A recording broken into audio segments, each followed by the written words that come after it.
বিপিএলে ঢাকা পর্বের প্রথম 4 ম্যাচ খেলে সবকটিতেই হেরেছিল খুলনা টাইটান্স।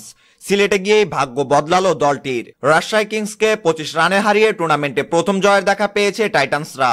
স্বাভাবিকভাবেই আত্মবিশ্বাস ফিরে পাওয়ার কথা তাদের, তবু দুশ্চিন্তা কাটছে না অধিনায়ক মাহমুদুল্লাহ রিয়াদের। ম্যাচ শেষে পুরস্কার বিতরণী মঞ্চে তিনি বলেন, আমাদের দলের ব্যাটসম্যানরা নিজেদের পুরোপুরিভাবে মেলে ধরতে পারছে না। ভাবনায় ফেলেছে দলের ব্যাটিং নিয়ে আমাদের কাজ চালিয়ে যেতে হবে। বোলাররা তুলনামূলকভাবে ভালো করছে। এই ম্যাচে তাইজুল ও দলের বাকি বোলাররা দারুণ বোলিং করেছে। জয়ের জন্য তাদের কৃতিত্ব অবশ্যই দিতে হবে। এই জয় খানিকটা হলেও খুলনাকে চাপমুক্ত করেছে, স্বীকার করেছেন খোদ মাহমুদুল্লাহ। এদিন দিনের প্রথম ম্যাচে রাজশাহী কিংসকে কোণঠাসা করে রেখেছিল তাইজুল ইসলাম।